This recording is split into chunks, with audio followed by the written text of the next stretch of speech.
Welcome back, students. In this module, I am going to take up a new lesson, Glimpses of India, Chapter 7. It has three parts. So, Glimpses of India gives three different pictures of India, of a personality, a place, and a product. Part 1, a baker from India. Part 2, Coorg. Part 3, tea from Assam. In today's module, I am going to take up the first part, that is, a baker from Goa, written by Lucio Rodriguez. Before, before we take up the lesson, let me give an introduction to a baker from Goa.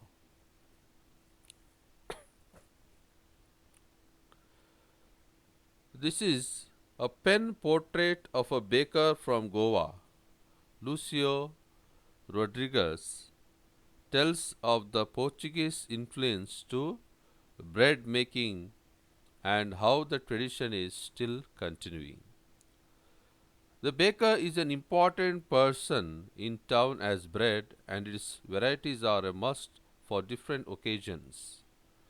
The baker would come to the narrator's house twice a day and all the children would wait for a sight of the breads in his basket. The typical dress that a baker wears and that is called a peda are some of the interesting things the narrator tells us through this pen picture. Come on, let's begin. Please follow my reading. Our elders are often reminiscing, that is, thinking of the past, nostalgically, means thinking fondly of the past, about those good old Portuguese days. The Portuguese and their famous loaves of bread, that is, pieces of bread, those eaters of loaves might have vanished, but the makers are still there. We still have amongst us the mixers, the molders, and those who bake, roast, cook on fire the loaves. Those age old, time tested furnaces still exist. The fire in the furnaces has not yet been extinguished. The thud means the sound of something falling on the ground, and jingle of the traditional baker's bamboo, heralding means announcing the coming of his arrival in the morning, can still be heard in some places. Maybe the father is not alive, but the son still carries on the family profession. These bakers are even today known as Peder in Goa. So, dear students, this is a pen portrait of a traditional Goan village baker and his position in society. So, here elders fondly remember good old Portuguese and their famous loaves of bread. So, the Portuguese have left, but some bakers have stayed back, isn't it? This is what the writer wants to convey. The Portuguese have left, but some bakers have stayed back. Still, some bakers are still existing. They still use the traditional furnaces to to bake bread. You can see here to bake bread and cakes. The eaters of loaves might have died, but the makers are still there. The fire in the furnaces that make these breads has yet not been extinguished. At least the third and jingle of the baker's bamboo still heralds his arrival in the morning. So, we move on to the next slide. During our childhood in Goa, the baker used to be our friend, companion, and guide. He used to come at least twice a day. Once, when he set out in the morning on his selling round, and then again, when he returned after emptying his huge basket. The jingling thud of his bamboo woke us up from sleep, and we ran to meet and greet him. Why was it so? Was it for the love of the loaf? Not at all. The loaves were bought by some Pasquin or Bastin, the maid servant of the house. What we longed for were those bread bangles, which we chose carefully. Sometimes it was sweet bread or special made. So here, in this chapter, we understand that the role of the baker in the life of children of Goa was that of a friend, companion, and guide. So every day he would come twice. Every day he would come twice. First time when started his sale in the morning, and the second time after the sale was over while returning. So here, where did he empty his huge basket? Do you know? In the houses of his customers. So there he emptied his huge basket. So what is the noun form of emptying? Can you tell me? What is the noun form of emptying? So noun form of emptying is emptiness. So yeah, name the items he sold from his huge basket. First one, bread, loaves, bread loaves, cakes, bread bangles, sweet bread, etc. So these are the items he sold from his huge basket.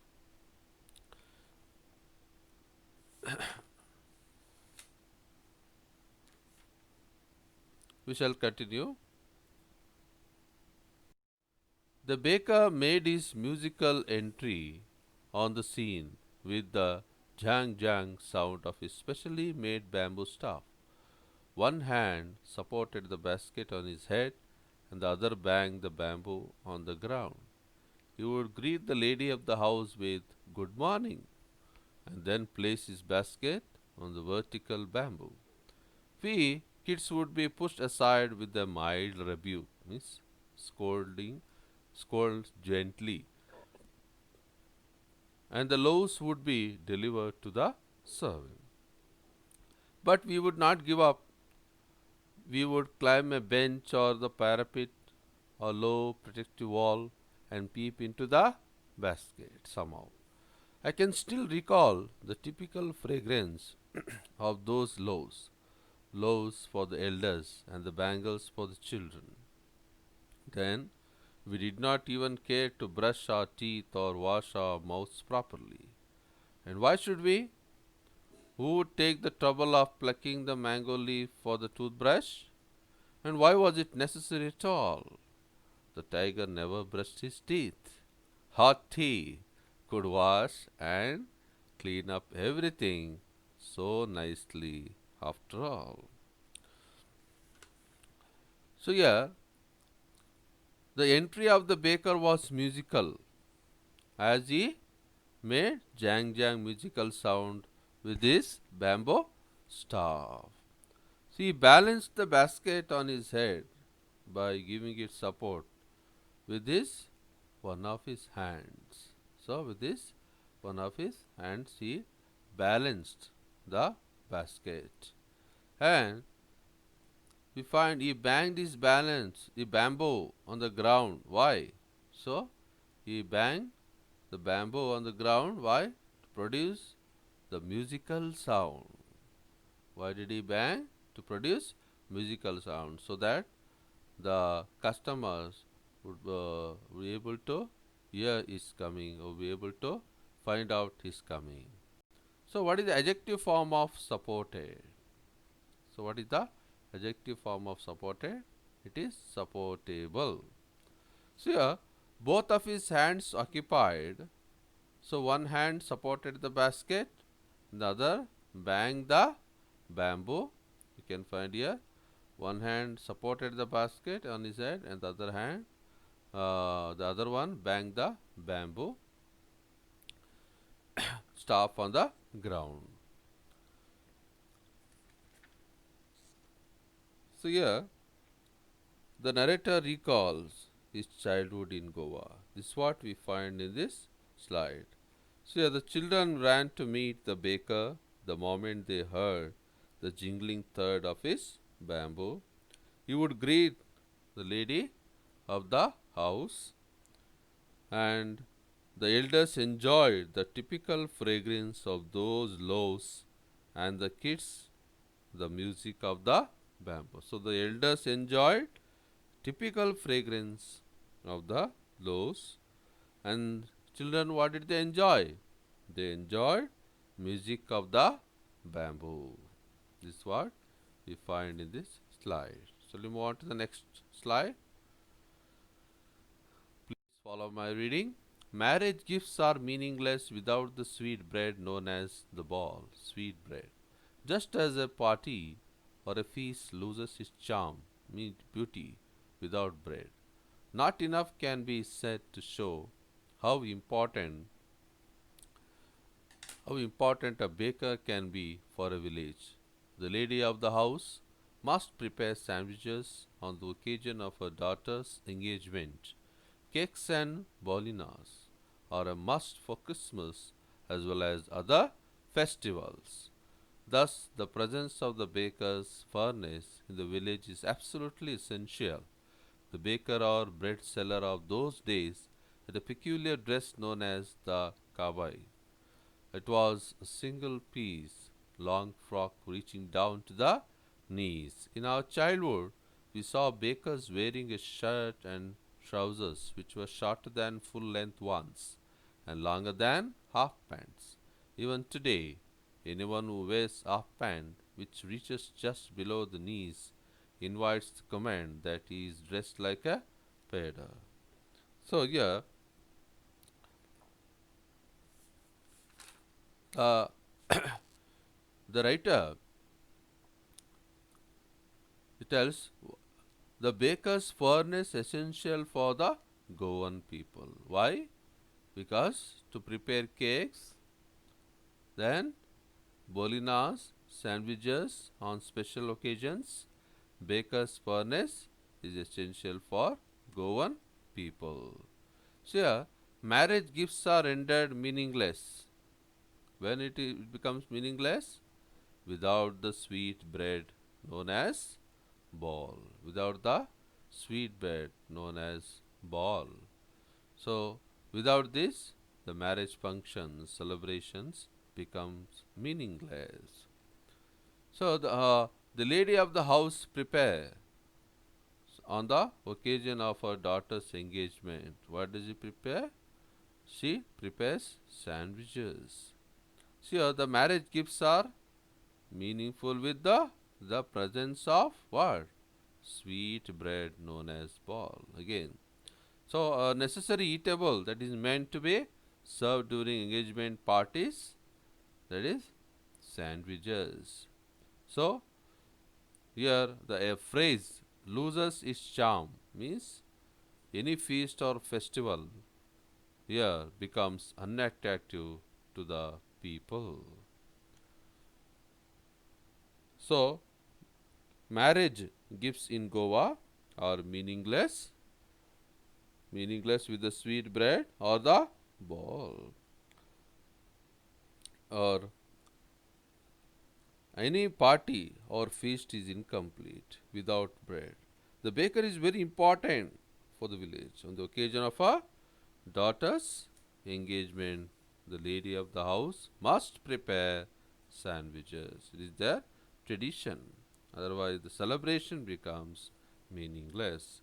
So, cake and bolinas are a must for Christmas and other festivals. In the second para, we find that regarding baker's dress, the author highlights baker's dress, how he dressed So it is a dress, you can find here a peculiar dress known as the kabai.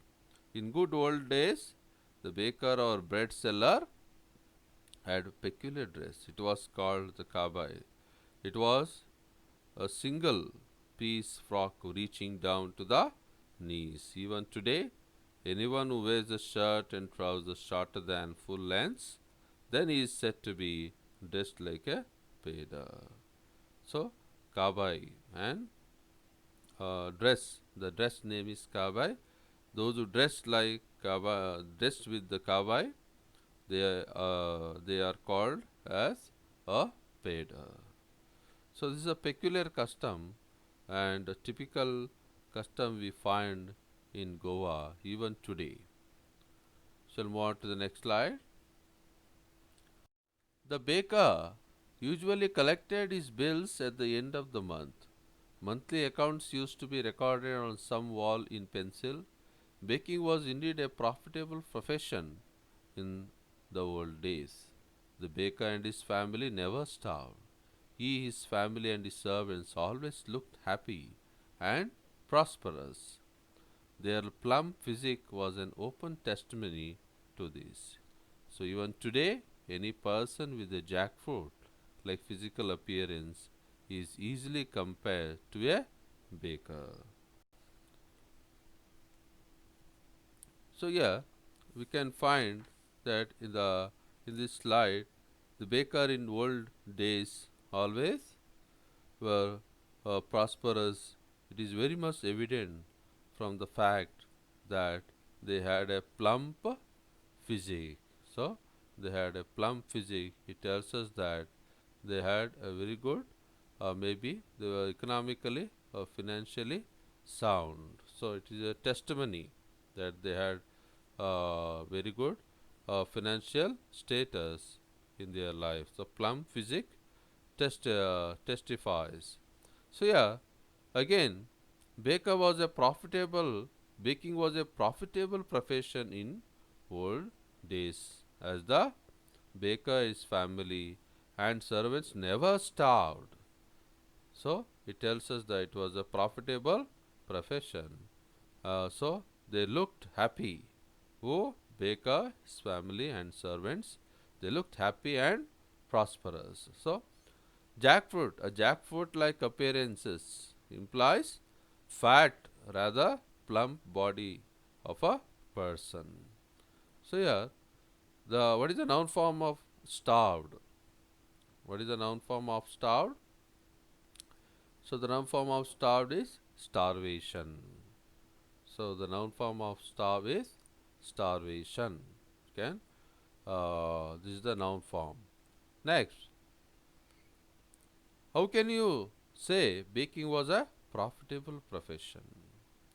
So, we can say that this is because the baker and his family always looked happy and prosperous, which I already told you. So, who is described here in this passage? The baker. So, we can find the kind of business was considered, it was a profitable business in the old days.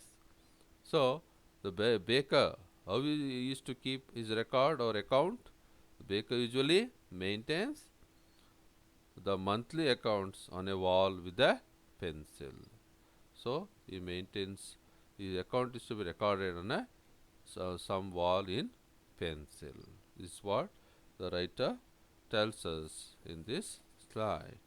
So, it was baking was really a profitable profession in those days.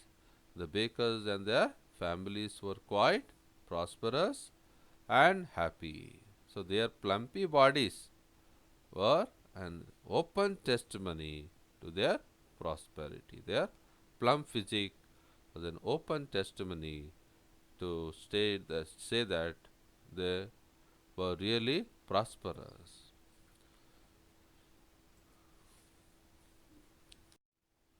So, these are a few pictures you can find. You can find the image of a peda with almost a 3/4 band, the bamboo stick. You can call him a peda, and bread making in Goa, the furnace.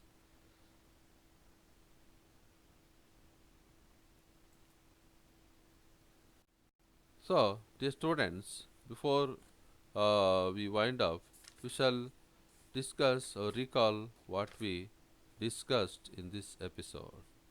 So, the author's childhood days were full of fun. He remembers them with the reminiscing nostalgia. The Peda was an important person in the Goan villages as well as the author's life. Peda used to mix, mold, and bake the loaves of bread in age-old time-tested furnaces. He used to come at least twice a day. He used to come at least twice a day, once in the morning while going to sell the breads and then while returning back. The Beda made his musical entry. How? With the jang jang sound of his specially made bamboo staff. He used to wear a shirt and trousers, which were the jang jang sound of his specially made bamboo staff, and he used to wear a shirt and trousers which were shorter than full pants and longer than half pants. So, he used to wear this kind of dress. He had a plump physique which was an open testimony that he and his family and his servants never starved and were happy and prosperous. They were happy and prosperous. He was usually paid at the end of the month, and the account was recorded on some wall in pencil. In the author's childhood, baking was a profitable business. This is what we studied from this part 1, Glimpses of India, and the part 1, A Baker from Goa, written by Lucio Rodriguez. So, dear students, if you have any doubt, please note it down, and you can clarify it during our online discussion class or during our physical schooling. Thank you, and thank you for watching.